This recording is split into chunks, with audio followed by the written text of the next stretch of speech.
What's going on, guys? Welcome to Film Sesh. My name is Corey Tullaba from No Ceilings. I'm here with my co-host, Albert Garbage Time Gim. Albert, how are we doing today, bud? Amazing. It's a great time, the best time of the year, our favorite time of the year. A lot going on. We're super busy, but we've got a special guest today, and I'm really excited to get into the film. Yeah, man. We have one of the best shooters in college basketball. Not just a shooter, which we'll get into in the film, but we got Yale's John Poulakidas with us today. John, appreciate you taking the time, man, and happy to have you here. Yeah, thank you guys so much for having me. I'm excited. Yeah, and so we're going to start this out. We like to begin this segment with something we call Scout's Honor. So for anybody who hasn't watched you, I want you to give us, the honest scouting report on your game, your strengths, and, the things that you're working on to improve during this pre-draft process, but the honest scouting report from the man himself. Yeah, totally. I think for someone that's never seen me play before, I would describe myself as a shot maker, shot creator. Obviously I'm a great shooter and that's my niche, but I believe that I have, the ability to not just shoot the catch and shoot shot, but also off the dribble, off the move, full sprint, whatever the case might be. I consider myself a fairly versatile guard. I think, my ability to shoot the ball and, play efficiently as well as not turn the ball over allows me to be able to, facilitate almost any type of offensive system. So I think that obviously, like I said, my strengths come in on the offensive side of the ball. And, one thing that I've been proving during this time and that I'm going to continue proving, that I'm excited to continue proving is, my willingness to fight on the other end of the floor. I believe that, I'm a very able and capable defender at the next level. So let's get right into your clips. One of the things you mentioned earlier is you could sprint into shots, right? So we're going to start off with kind of how I think that you could be really valuable at the next level playing off of other stars, and that's your movement shooting. So take me through this clip and kind of what you're trying to accomplish here. Totally. So this is our floppy action. We call it single double. And essentially, as soon as I saw De La Rosa, my defender, trying to shoot the gap, that's right when I faded it.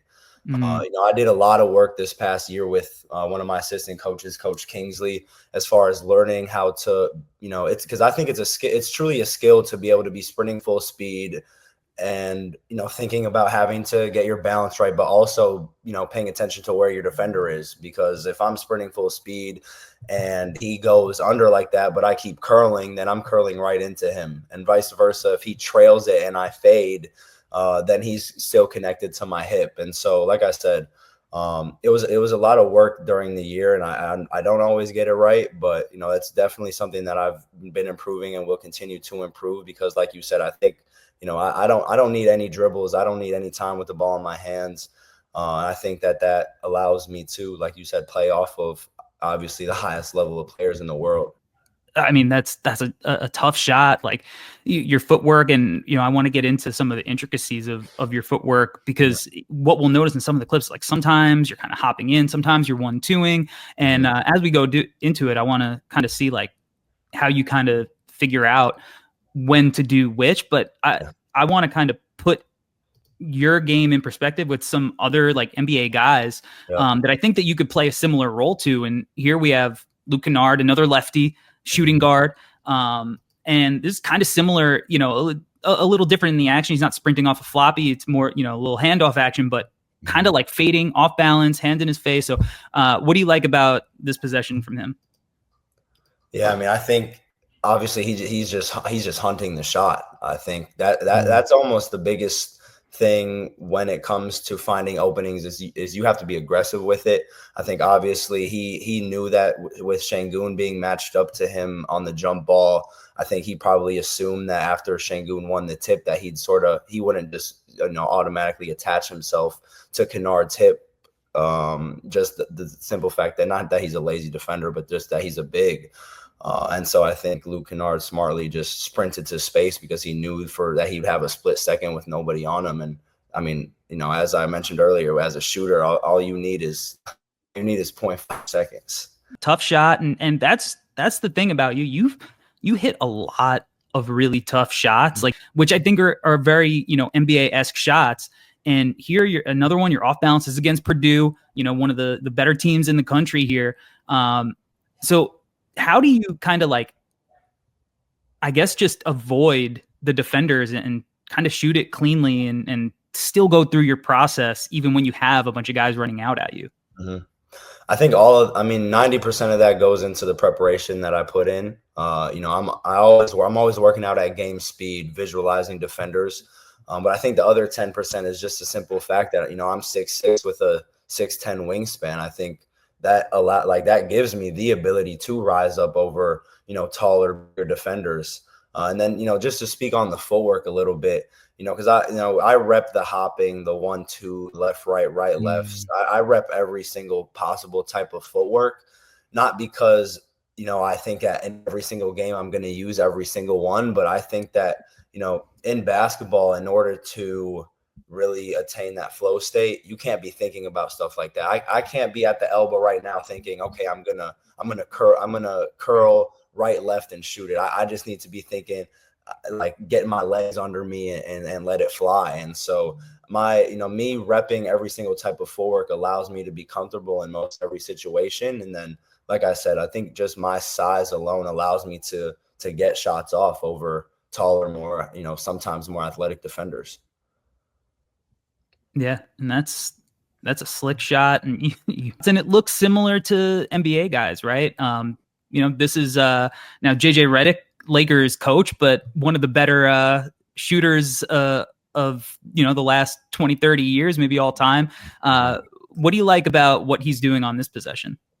I mean, he never stops moving. I think that's something with Steph Curry that obviously he's always talked about is, he's in such great shape. JJ Redick was in such great shape that, it's almost impossible to guard him. The defender, tries to cheat under, and then that puts him at an initial disadvantage so that the screens can almost come back the other way for him to drift corner. But, if JJ Redick gives up on the play after he sees it's broken, when he gets to that right wing, he doesn't sprint to the corner as much as he does. And I think, like I said, that's a testament to just his level of conditioning and ability to recognize his defender and put the defender at his mercy at all possible costs. John, I wanted to ask something. So along the lines of what we've been talking about, right? You mentioned how JJ's just running his ass off on this play. This past season, your senior year, this was the highest usage percentage of your career at Yale. And I'm sure, as you mentioned, right, after your junior year, you started thinking about the NBA and, there's a shot for me to make it. I'm wondering, I'm sure you probably knew yourself too that you're going to see more of the ball, have more opportunity. How did you prepare to take on more of that role and responsibility? And then the fact that you ended up having your most efficient shooting season out of all your seasons, right? Like, knowing that you're going to have more of that usage, more of the ball in your hands. How did you prepare for that? And then also, like, kind of ensure that your shooting efficiency was going to stay high as well? Yeah, it's funny because my preparation almost never changed. Honestly, like, from my freshman year. I think going into my freshman year, obviously, being the oldest child in my family, no older sibling to sort of learn the college ropes from. I was kind of thrown into the fire a little bit. And I mentioned earlier about the upperclassmen taking me under their wing. And it wasn't until, I got to Yale that I truly understood what it meant to work hard on the basketball court. In high school, I always considered myself to be a hard worker, but it truly was not until I stepped foot at Yale and I had to grind every single day to get stronger and quicker and be able to learn how to get my shot up against 23-year-olds as a true 17, 18-year-old freshman. And it was the lessons I learned my freshman year that I just stayed consistent with throughout. And I think that, it's funny because, I would like to say that I could have necessarily had a similar, scoring numbers my sophomore and junior year that I had my senior year, but I knew how good of a team we had. My sophomore year, we had 5 double-digit scores. My junior year, we had a first-round pick, Danny Wolf. And so, like, I think honestly, my hard work, like I said, always stayed the same, but it was my willingness and ability to sacrifice for the greater good of the team, because I knew how good of the players next to me were, and I wanted us to win. And so I even think that alone is a testament to what I can bring to the next level, because, it's not easy to buy into a role. I mean, people, a lot of people don't make the league not off talent, but just because they don't want to buy into a role. And I think that, I did that as a 20-year-old in college, just because I loved the guys around me and I wanted us all to eat. And I think that, I would like to say, and it's true, that, my hard work never stayed the same, but it was just finally, my senior year was sort of like my turn a little bit. And, you proved that playing against the competition you did, and stepping up to the moment, time after time. So let's jump back into some of your film here. Another, pretty common action that you'll see at the next level is you shooting off these handoffs. We saw JJ, kind of shoot off one as well. One of the earlier clips, we saw you coming off that floppy action and like coming in and catching it like in your pocket to your right. This time you're fading and shooting off balance. Not every shooter can kind of feel comfortable doing that both ways. Have you always been comfortable kind of flying both directions, or is that something that you kind of had to work at? Yeah, I mean, it's definitely not something I was always comfortable with. I think this goes back to my earlier point. The last several years working very diligently with Coach Kingsley is, to work on sprinting off screens, reading my defender, and working on different types of footwork. But I think, I'm laughing just because I remember hitting a three right before this, and this is a perk of playing with, one of your brothers, Bezembang, is I knew the next possession that he was going to be looking for me. And so I remember sort of like making eye contact with him, running down the floor, because I knew that he was going to get the ball right back to me. But no, speaking to your point, obviously it's not an easy shot. The defender did get a contest. But this just goes back to, me. I work on that shot every single day. Because I know that, especially now at this next level, those are going to be my types of opportunities. I know in the Ivy League, I was able to come off every ball screen and do whatever I wanted to with the ball. But I knew that, my role in the NBA, it was not going to be that. I'd like to say that I have that capability if need be. But, these are the shots that I work on at full speed, full effort every single day. And that's why I can confidently shoot it like in this clip. Here's an action that I think that, you could be really devastating with too at the next level is with these ghost screens. I don't think you could, according to Synergy at least, you guys didn't run a ton of these for you, but is this something that, you think you can really, be valuable in at the next level? Definitely. I mean, so that 100%. I mean, like you said, we didn't run a whole lot this year. I remember last year though with Danny and Matt Noling, I ran a lot with them simply because both of those guys played the 4 and the 5, and they had the ability to take their defender off the dribble and get to the cup from the 3-point line. Nick definitely had that ability and has that ability. I think he tapped into a little more later on in the season, but Matt Noling and Danny, like I mentioned, like their ability to beat guys off the dribble and get to the crab dribble just allowed me to sort of play in this action fairly like seamlessly with them. Like it got to a point where it was almost second nature a little bit. And, this is a shot that I rep every single day. Talk to me about Danny's evolution. Have you guys been like in touch about this pre-draft process? But he turned into a full-time point guard at Michigan this year. Were you surprised by that at all? Yeah, I mean, yeah, Danny's my guy. It's funny. We've known each other since we were like 10 years old, because I used to actually play ball with his older brother at that time. And so I've known Danny and his family since, for quite some time now. But it's nice because Danny and I actually got closer this past year with his move to Michigan. I think that kind of happened naturally, like maybe because, we weren't seeing each other in practice every day. So that, led to more texting and FaceTime calls. But we both watched nearly every single one of our games. We're there to support each other after every great performance, and also vent to each other and hear each other out, when shots didn't go in how we wanted them to. But no, like speaking on Danny, he's always been so unique with the basketball. I mean, at his size, his ability to shoot the ball, let alone his ability to dribble and do numerous things with the basketball is super special. I remember in the summertime after he committed to Michigan, I remember him telling me about how Coach May was talking about the 4-5 ball screen.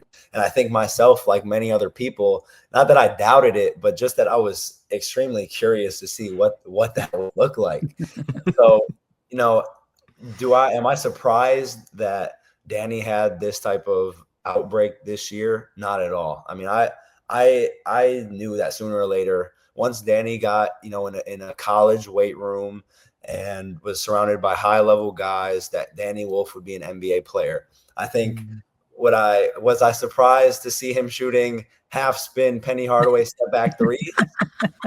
Yes, I'll definitely say yes. But everything else, definitely not. I mean, Danny's a great kid, and the world got to see how good of a basketball player he is this year. We actually saw each other. So I was out in Chicago for the G League camp, and I stayed the week at the combine for our pro day. And so we were actually able to grab a couple meals and sit down and catch up. So it was great to see him. Like I said, Danny's my guy, and whatever team takes him up is getting a very special player. Hey, to your point though, like he really worked on his body. And like what you mentioned, like the stuff that he can do with the ball in his hands, but also something that Corey and I talked about, like after maybe like the first or second game of the season, we're like, the way that he moves for a guy his size, the fluidity, the flexibility. And then, I got to see him in person when they played against UCLA here in LA. And I'm like watching him warm up. I was on the floor with them and I'm like standing like maybe 10 feet away. And he's just like, his whole pregame thing was like a ton of stretching, a ton of ball handling. And then some of those threes that you're talking about that are kind of great. He was actually repping them before the game. So I was like, okay, I wonder what this is going to look like once the game gets started. And then he proceeded to like also have like, I think he had like 5 or 6 turnovers that game.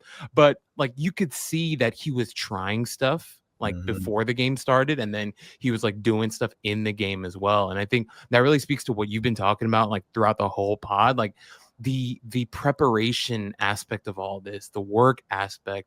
Yeah. And, the shot variability, I think, is something that is really important with you because, again, you're not just a standstill spot up guy. We saw you coming off handoffs. We saw you flying off movement in floppy action. And I don't want people to get it twisted. Like, you also can play with the ball in your hands. And so that's kind of where I want to transition to now, that you can, create a shot with the ball in your hands. But before we get into your handle and stuff, I love that a lot of times, like, you'll catch the ball and you can create separation with the jab step. So talk to me about that a little bit. It's funny because some of my teammates, like, we joke around about that being a bad shot. And I would hit it at a decent clip, and so that's why I'm laughing. But I mean that's just simple, just hand down, man down. I think I've just developed the ability to catch the ball and evaluate the situation. Like you see here, I'm waiting for the ball screen. Like that's our high ball screen play, and so at first I'm holding it, waiting for the screen to be set. And as soon as I see, him move a little bit off that jab step and put his hands down, I mean, I saw daylight, and that goes back to my point earlier: is 0.5 seconds. That's all you need is a little bit of daylight, right? But it's funny because we were just in LA doing one of these with Kobe Brea, and we were talking to him about the same thing with utilizing those jabs to create space. And typically guys are gonna play quote unquote shooters for the jumper, but you kind of just that little bite. And there's numerous clips that we could pull up of you doing that. So it's obvious, it's not an isolated thing, but I just love that you can create space without even putting the ball on the deck, because I think that's something that a lot of younger players struggle with, right? As soon as they get the ball, they'll just immediately put the ball on the ground and waste that dribble. So I like your patience. Big shot, right? You're down 4, couple of minutes left, get you guys into it. And that's a big shot, and big shots, is something that you're very accustomed to. This is 2 years ago now, and you got some range on that jumper too. So this is a tough shot, logo shot, step back. Take me through, where you developed your range, the step back, and then also, the stage that you were on in this game in particular. Yeah, I mean, I think this is almost the same concept as the last clip was, just hand down, man down. I think, I think that I have developed the ability to score off the dribble now that, players can't necessarily just press up on me, and I'm not the shooter that it's like make him dribble, because guys know that I can get, I can get into the lane. I can get to the midi. I can get to the step back. Like I have that ability. And so I think that it has, it keeps defenders on their toes. And so, you talk about this type of shot on this type of stage, and honestly, I'm a broken record, because this is just reps and on reps on reps on reps. On the early mornings and the late nights and the road trips where, I have great performances, and the road trips where I have terrible performances. Like this is what I fall back on every single day in my routines, is repping these types of shots, because I know that I can make them and I'm confident to take them. And like I said, this one was just simple, like a little bit of a broken play. And you see me surveying. I mean, even in the last clip, it's like, I'm not necessarily like head down, go mode in any of these situations. Like I'm looking for the next action, and hand down, man down, and I let it fly. It's as simple as that. You seem to like the moment and embrace the moment. That's not for everybody, right? Unfortunately for Albert, we watched a guy like Tyrese Halliburton who embraces the moment, but you've hit a lot of big shots into games. So, I mean, here you guys are down, but you really started getting loose. Do you like those spots? Do you like having the ball and having that responsibility on your shoulders? I do. I mean, this is what every hooper dreams of right here, is having the ball in your hands with a minute to go in the Big Ten opponent's arena, and you're watching, the clock wind down, and you got to get a 3 up. I mean, this goes back to, again, I'm sorry, I'm being a dead horse, but like preparation and visualization and seeing myself in these types of big time moments ever since I was a kid, growing up in the 2010s D Rose era, and putting my all of my 30 plus NBA jerseys on and going to the backyard because I thought I was one of them. And so this just goes back to me loving the game. Honestly, is I love these moments because I love basketball. As simple as that. Yeah, Albert, this is how we got an Ivy Leaguer with us, because went with beat a dead horse instead of a broken record. He's all the different. They didn't want to use too much repetition. And I don't want to use too much repetition too. But this is one of the following possessions here, and you guys are still in it at this point, right? But this shot in particular is a little different. The step back, I feel like, is something that is a little easier to rep out than the sidestep, like going to the same direction. So I know it's reps, but like, what are the differences, I guess, technically with your footwork? And what are the things you're reading from your defender that makes you say, I'm going to sidestep this one versus I'm going to step back on this one? Yeah.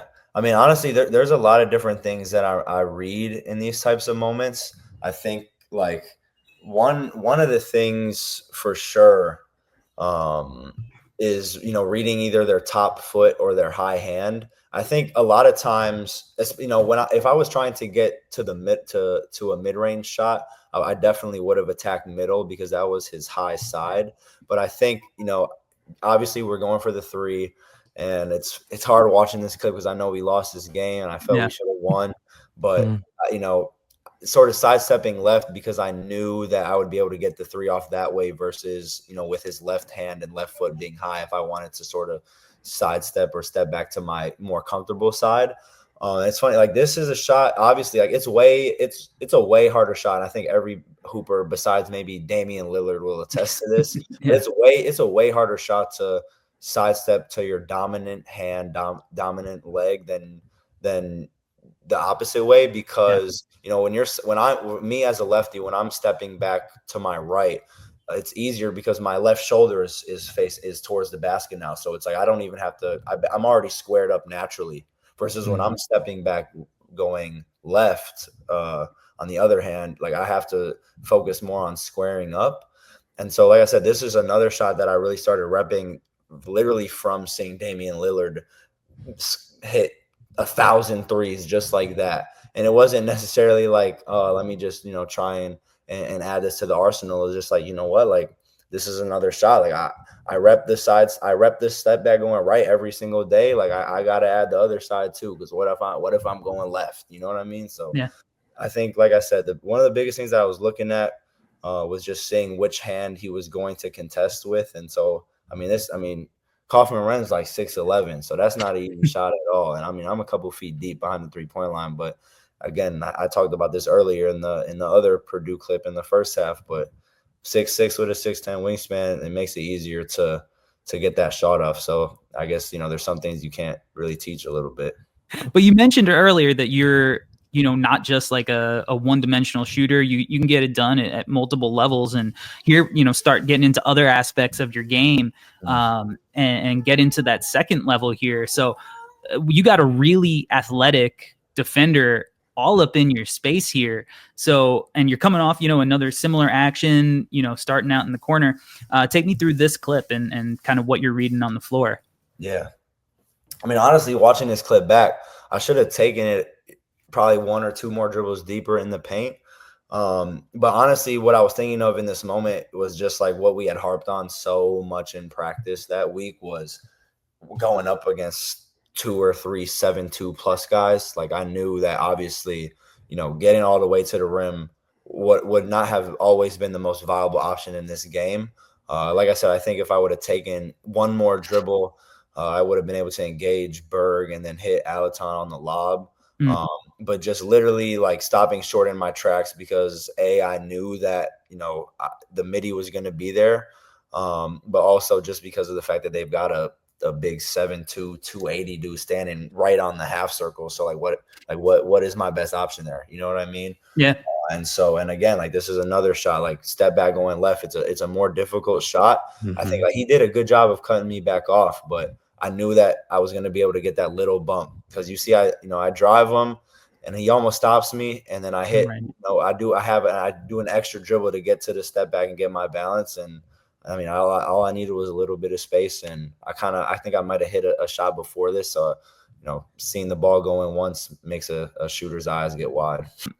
Back to your little mid-range game here. This one's simple, off a little cut here. Who'd you get this one from? It's funny, like this, I actually like developed a little bit of this post fade game in high school, and I really I can't really remember back to my sophomore, junior year, but I really don't think I tapped into it a whole lot, maybe a couple possessions each year versus this year. I feel like I was getting some good money on it, but like this is something I kind of developed a little bit, like I said, back in high school, just like literally just trying to diversify my shot profile. I think like, again, being at my size, a lot of times, not that I'm, a lot of times I'm guarded by smaller defenders because teams want to put a quicker guard onto me that can run me off the line and get into my ribs.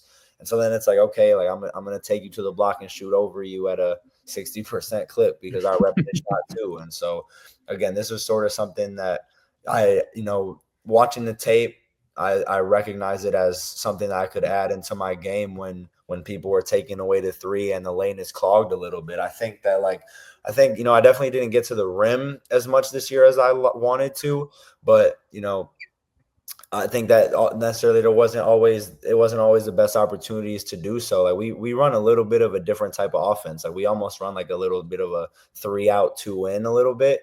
And so, I think I was able to, find my spots in the mid post area a little bit more just because, I've, watching the tape back and seeing that was an opening for me to, I guess maybe break the flow of offense a little bit, but at the same time, not terribly, because there came a point where teams, started worrying about my post work so much that, in this clip, it would have been Dawson Garcia would have doubled me. And then I'm hitting Nick at the top of the key for a wide open catch and shoot three. And he shot 50% from three. So it's like, we were able to get good offense off that, I felt like. Now you talk about, your rim pressure, getting to the rim. I think at the next level in particular, one of the ways that you can, really leverage your shooting and get easy stuff is just like cutting and moving to the rim. And, synergy shows that, you weren't cutting all that often, but like for somebody who is such a good shooter, it seems like that's something at the next level where you're going to be able to find some free cheese. So when you are reading something like this, like what makes you want to curl that screen up top versus, maybe come off wider for a jumper? Like, what are you reading to kind of figure out what your course of action is going to be? Yeah, I mean, I'm just sort of reading my defender, trailing with his nose on my numbers. And honestly, like, it's not sometimes – a lot of times this year, I would make a cut, not even because I was trying to score, but because I knew I would suck in a defender for somebody else. I think that kind of just speaks to my gravity of a shooter a little bit. And you touched upon this point, but I definitely, was not cutting this year as much as I should have, and as much as watching the tape back that I would have liked. And it wasn't honestly something that I really started noticing until like the second half of the season, when the scouting report came out. Like the first 10 or so games of the year, like I started off the year really hot, was averaging like 23, shooting like 50, 50, 90 to start the year, and everything was going in. And once we got into the Ivy League, teams started putting together great scouting reports that I had to really think about the finer details of setting my man up to come off a handoff, and getting separation to come off a stagger, things that I wouldn't have focused on if they came easily. And so, that's another thing that I thought that I took into Portsmouth, and that I took into the G League camp, and that I'm taking into these workouts, is like, proving myself to be effective without the ball. I think also, like, that was a little bit of another reason why, was because I had the ball in my hands a lot this year, versus if I'm just being used as a JJ Redick type guy, like I have the full ability and willingness to either sprint off or back cut and next action, next guy get it. So I think that, like I said, that's definitely something that I've been working on, and that I have improved, and I thought that I showed well at Pitt in the G League camp. But speaking on your guys' points, is just like, as a shooter, like you speak about free cheese, like when a defender's cheating because they're so worried about the three, that layup is right there. And if not, like if Tristan Da Silva ends up helping because Sam Merrill's such a great cutter, then Dean Wade gets this three. And so I thought that, there was a lot of instances this year where like a guy would be setting a screen for me, and the danger of my shot would suck his man like in and allow my teammates to get open shots for themselves. And I think that I bring that exact same thing to the NBA. You shot 65% of the rim, but it wasn't like a ton of volume. And I'd imagine, as you're going to be going through, your conversations with NBA teams, and they bring this kind of stuff up, with your finishing, what do you think it is that kind of had you, I want to say settling, because you were, filthy from outside, but leaning more towards the perimeter game? And then, in this possession specifically, what would you kind of do different if you can get this one back? I mean, to answer that question, I would just drive much harder to my left hand. I think, honestly, when I watch the film back, because I have a lot, not only just during the season, but also after, just because, like I said, I mean, I'm, proving myself that I can score at all three levels, is just like, I think that when I really reflect on it, it's like I became so efficient in the mid-range level that like I would almost revert to that, like it was my layup. And so a lot of times, like I would almost be driving, like 90% of the time, I would be driving to get to the midi versus getting to the rim. And all hoopers will testify that like there's a different level of intent you need driving the basketball to the rim than driving to the elbow to get to pull up mid-range jumper. And, you know, a lot of times it was simply just me having the intent to drive because I thought that I was just going to be able to fall back to my midi. And then I end up getting deeper than I thought. And it was like, oh, damn, like I should have, why did I do that? You know? So Yeah. that's another thing that we've been working on during this time is like really driving to be a threat at the rim and taking the midi when that option gets taken off. I mean, that's something that you see a guy like Shea do all the time. Shea's coming down the lane he's not coming down the lane to get to the midi. He's coming down to get to the rim. And as soon as you cut him off, he's hitting you with that little chicken wing bump and he's getting to his mid-range shot. And so, you know, in this clip, it's a perfect example of it. And I know there's plenty other clips, but it's literally just driving with intent. And having driving with the mindset of I'm about to put this dude in the rim. And literally and I've seen it now in these workouts and these pre-draft workouts. It's literally just with that different level of intent.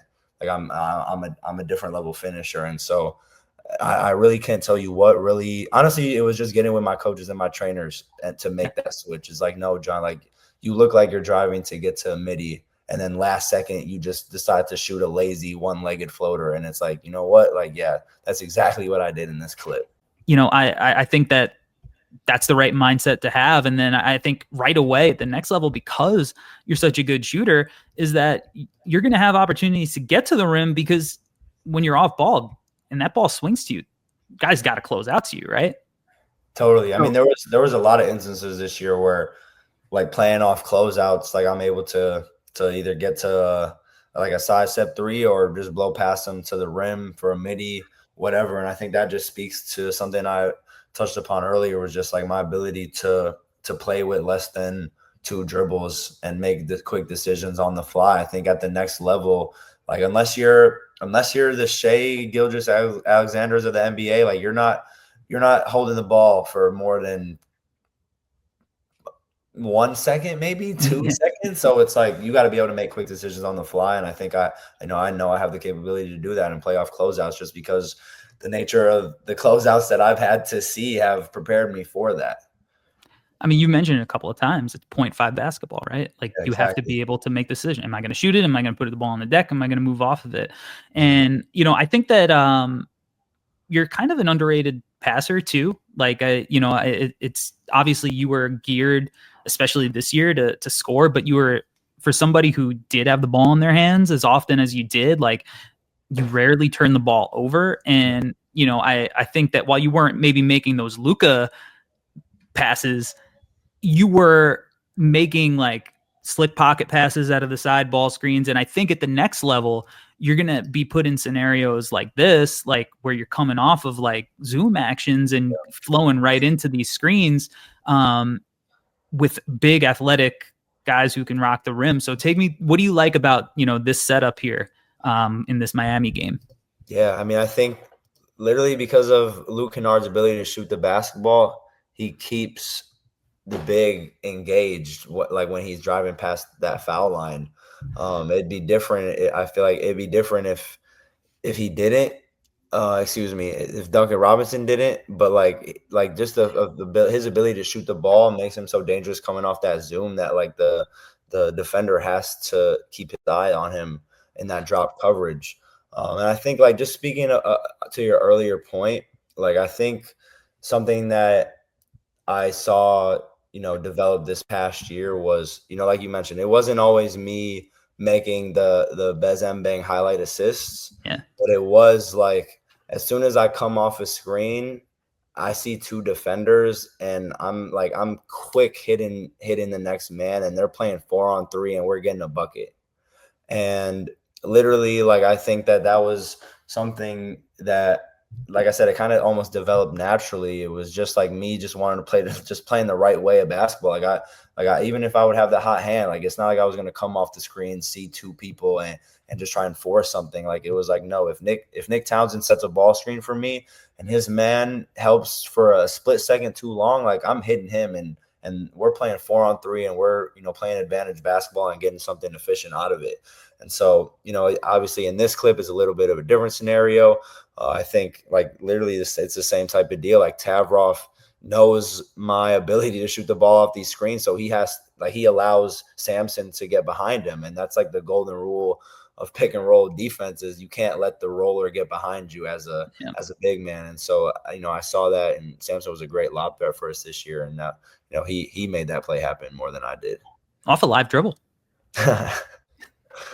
This is slick read there. Yeah. But you talk about your chemistry with Nick, and I think you kind of see it here. I like this one. Take me through this one, and this one's a little more nuanced. You're not just coming straight off. What are you reading in this one? Yeah, I mean, I'm literally just reading 33 Jackson Monroe. Like, when we played Dartmouth, number 20 did a great job this year of being physical with me, as far as trying to hinder my movements and really make it difficult for me. But I think as soon as I was able to get the advantage and reject that ball screen, I was finally able to engage the hedger. And this is just what I've been speaking to, is just like, as soon as this whole year, as soon as I'm recognizing two, like, I know someone's open. And, it happened to be Nick being the beneficiary of it most of the time. But I mean, this is just a simple hook pass. It's funny, Coach Kingsley hates when I throw the hook pass, but it's something that I worked on very diligently, because it's just quick. And if you can throw it, like, it's efficient and it's quick. Do you know how many turnovers you had for your four-year career? Like total 4 years, total turnovers. No, I don't. 50?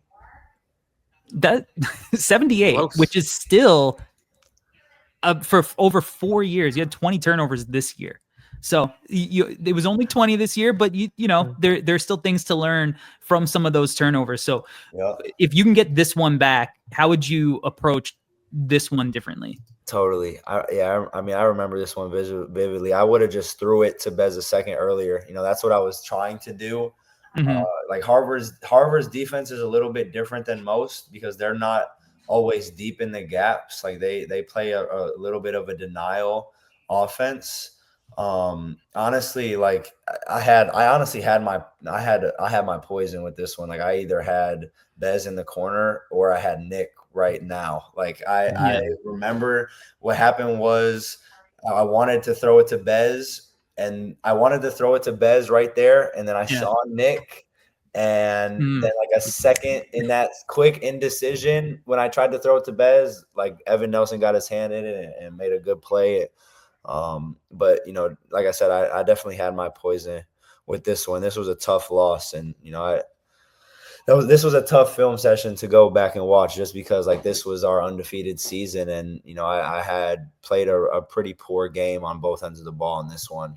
No excuses for that, but like I said, I had my poison with this one. If I could do it back, I'd probably hit Nick for the easy layup, or just give it to Bez a second earlier. Yeah. And yeah, I think that, seeing capable of doing that right here. Oh yeah. But this one, you get it. But yeah, you get, so take me through your other reads too. And we got the little Gortat screen too, coming down the lane. I don't even know if Samson meant to do that. But that was something that our coaches would have our bigs work on, is literally just ducking in to create space. So he did a good job at that. Honestly, like, I saw the rim, and then as a split second, like, I saw Bez's man help way too much. And I mean, Bez is a great shooter, so I knew with 3 seconds on the clock, I knew he was going to knock that one down. It was just a stiff ball in that game. Yeah, that's a good read though, man.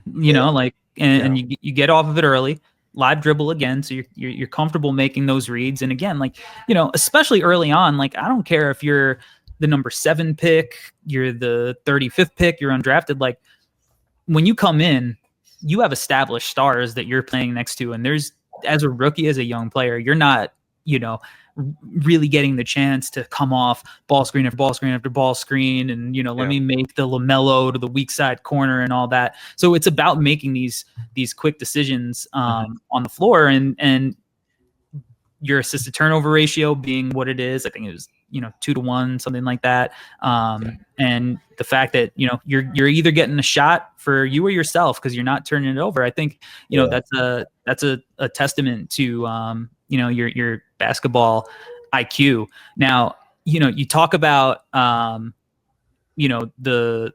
you want to prove to teams that you can defend, and that's something that you've been working on. So let's go through some of your defensive clips. If you can get this one back, how would you attack this defensive possession here? Totally. I mean, I think, I definitely would not have bit on that little like half jab, I guess it was. And also just like I would have just got to his body at the elbow. Like we teach that. We teach, so we in practice we teach like the trapezoid. We essentially have a trapezoid that goes, starts, it's a horizontal line, as if you can imagine, at the free throw line, and then the trapezoid comes from around that area down diagonally to the baseline. And so we teach, like, when a guy gets to that, with that dotted line, you meet him with physicality. Right. I think a little bit of this was just like, honestly, like, I know we're 5 minutes in, but a little bit of some pregame jitters, just like whatever the moment, and we're excited to be back there.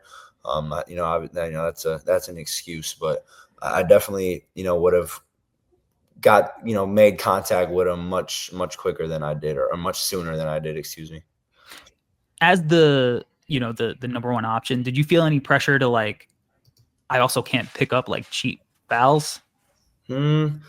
Yes, but also, like, I can't let that be an excuse. Like, I won't let that be an excuse. I mean, the simple fact is that I just did not, obviously in this instance, and there was many other instances where I just didn't put the necessary effort into defending the ball like I should have. And I touched upon this earlier, but that's been the biggest thing that I'm proving during this time, is that it was never for a lack of ability.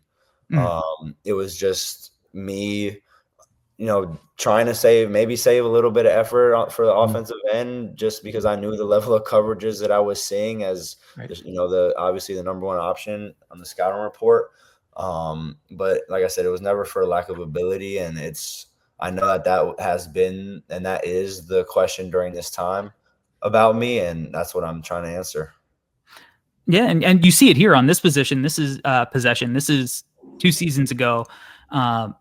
But I wanted to highlight it because it's against Kansas, who's one of the top teams in the nation. And I think just from the start, even just on the closeout, like, you see the choppy feet, high hands, you're getting wide, and then, you're kind of making a tougher effort on the ball. So, take me kind of through what you're looking at, thinking, what you're reading from the scouting report in this matchup, and how you can have this transfer over as you go forward. Yeah, I mean, I think this is a little bit of a unique situation, just because I remember the scouting report. I can't remember what Jackson shot from 3, but I know it wasn't great. And so, you see me in a little bit of a short closeout, and even when he's floating with the rock at the top of the key, like I'm 2-3 feet off him a little bit, just giving him that space to shoot it if he wants to. So I say it's unique just in the sense that, obviously in the NBA, like, most everybody can shoot now. And so I think, obviously I can't really close out to most guys in the league like this. But this is just, like you mentioned, it's just me reading the scouting report, knowing what we're living with, and living with the result. Yeah, and I think it's a great possession. Even to start possession, you're pointing, you're talking, you're being vocal. So I think this is and you're using your length. You talked about your length offensively, but using that length on defense too. Again, another good possession here, where you're doing a lot of stuff off the ball and then on the ball as well. So take me through this possession against Purdue this year. Yeah, I mean, Purdue killed us in their pick and rolls, and so at the beginning of this possession, you see me sort of trying to get in position to tag a little bit, just because Fletcher Loyer is such a great shooter that Casey Simmons cannot tag, or else Fletcher's getting a wide open 3 at the top of the key in the Spain. And then obviously, like, when he drives, I give a little bit of a stunt, but I know I can recover, just because he's probably not going to get all the way to the rim going left. And then at that point, when my man gets the ball, it's just about trying to funnel him out and not give him a straight line drive. Try to make him curve, and we'll live with a hook shot in the middle of the paint. Yeah, a little banana instead of the straight line. He's got the banana Got right. Yeah. I think the biggest thing is just like honestly just like keeping my hands and my arms active. Yeah. Like, I got a 6'10" wingspan. It's great to talk about it, and it's great to say how like intriguing that is, but there's nothing intriguing about it if I'm not using it. You know what I mean? For sure. I think that's another thing is just like being active. That's another thing, watching the film and seeing what I got to do to get better. Yeah, and I like your aggressiveness on this possession here. I mean, Dawson Garcia is he's like sneaky tall. Yeah, he's big. He's like 6'10", and he was killing to start the year. And so I knew that when he had me on him, he probably thought he saw food, and so I wanted to push that touch out. And I also knew that like he wouldn't like he's more comfortable like most lefties. Like he's most comfortable getting at least on a fadeaway. Most lefties aren't comfortable. The hook shot they're comfortable with to the right shoulder, but not the fadeaway. So when he beat me middle, I knew to kind of take away that left shoulder a little bit, and instead of like giving him the Dirk fade, if you will, try to give him the Kobe, because that one's a little bit more difficult. This one against Princeton, I mean, obviously game is the time and score is what it is, but you guys are still competing here, and Xavier is a really shifty ball handler. So what was he like to kind of when you were on an island against him, and what are you trying to force him into in a moment like this? Yeah, I mean, honestly, just trying to force him into a contested step back. I think obviously he can make that shot, but you'd obviously much rather have him shooting that than a blow by to the rim. And I think that's even something that, has been talked about during this time with, guys in the league that I've been fortunate enough to learn from, is just like there's no such thing as a like there is a such thing as an elite ball stopper in the NBA, but what I mean to say is there's no such thing as locking guys up anymore. Like guys are too skilled. No one can lock you. No one can lock up Shea. No one can lock up Luka. Brunson. Yes, sorry. There's numerous guys that I can name that you just can't guard, and all you can do is make the shot as difficult as possible. And so I think that is a step back three. That is a step back contested mid-range shot. And so Xavier Lee, like you mentioned, super shifty with the ball. He's the type of guy that can create his own shot, can create any type of shot for other people. And so in that moment, it's really just about trying to force him into a contested step back and not getting bit, not biting on any type of hezzy, just because like that's the number one thing you got to take away is the straight line drive, and you'll live with anything else. You're about to work out for a bunch of teams. And when you go to these workouts, they give you the team gear. They give you the team pennies, and you're wearing all that stuff. And then I was asking Jalen, I was like, dude, you've worked out for like 10, 12 teams. What are you doing with all that gear? Because like I'm sure it feels cool to be like in these gyms and like you're working out for the Spurs and you've got the Spurs penny and the shirt and all that stuff. And when I asked him, he's like, I actually have no idea. Maybe I'll give it to my friends or whatever. But want to ask you too, you're going to work for NBA teams. They're going to hand you a lot of gear. You're going to leave with a lot of that gear too. What are you planning on doing with all that stuff? Yeah, I mean, hopefully one of the teams I work out for ends up picking me up, so I'll keep that gear. But for the rest of it, it's pretty easy answer for me. My mom, my brother, and my sister. Yeah, they're gonna get all that gear. Easy answer. I like it. What was the craziest thing the Skull and Bones Society made you do? It's funny. So I'm not actually a part of Skull and Bones, but it's funny because like you hear about all the stuff that happened in the 1900s and all the Illuminati, and then like what you find out what it actually is. Yeah. And secret societies are not, what they used to be. I'll just put it like that. Like what I couldn't tell you what they used to be. It's probably a good thing that I couldn't tell you what they used to be. But like nowadays it's pretty much like a little bit of like a glorified hangout, glorified frat. Like it's that type of deal. But they're great just because they, they invite you to a different type of space to meet new people. I mean, I'm next to people that are going to be future presidents and doctors and wealth managers. So it puts me in a good spot. Sure, John. Sure. They're just a boring old regular frat. All right. I thought I'd get you to trip up on that one, but you passed the test. I know, if people might be watching this one, I gotta keep my mouth closed. No, I'm just kidding. Oh man. So, we'll get you out of here. You've been gracious enough to, we've been going for almost 2 hours. It's been great. But I want usually Albert and I, when we're covering certain prospects and they're not on the call with us, we do a segment called "Sell Me This Pen," which maybe one of your Skull and Bone Society wealth managers can sponsor one day.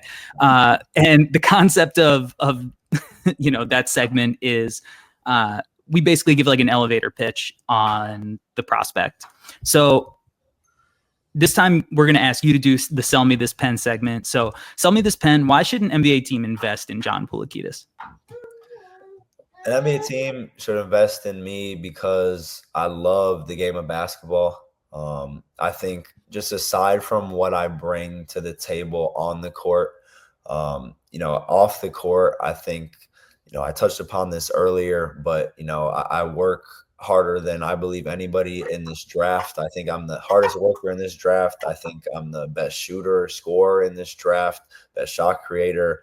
I mean, I think that, I have the ability to be a leader, to be a guy that guys can look to, but also a guy that can bring the best out of others. The guy that's going to be in the gym first, the guy that's going to be last to leave, the guy that's asking all the questions because he wants to reach his full potential, the guy that loves the game so much that he's going to make every practice, every game, whether he's playing or not, better because he loves the game so much that he's fulfilling what he was here to do through basketball. I think, now speaking more towards the on the court stuff, obviously aside from just being a leader and loving the game, because I honestly think loving the game means so much because you hear so many stories all the time of guys that were so talented and they just didn't pan out because they didn't love it. Like they thought of it as a job. And to me, basketball is not a job. Like my dad always taught me, it's not work if you love it. And I love playing this game. And so it's never the 3 workouts a day during this pre-draft process and the waking up at 5 in the morning. Like this, it's not work. It's not hard work. Like it's hard, but it's not hard work in the sense of like, I'm dreading it because I love it. And then, on the court, obviously I've touched upon it. Like my ability to shoot the ball, I feel like fits into any system.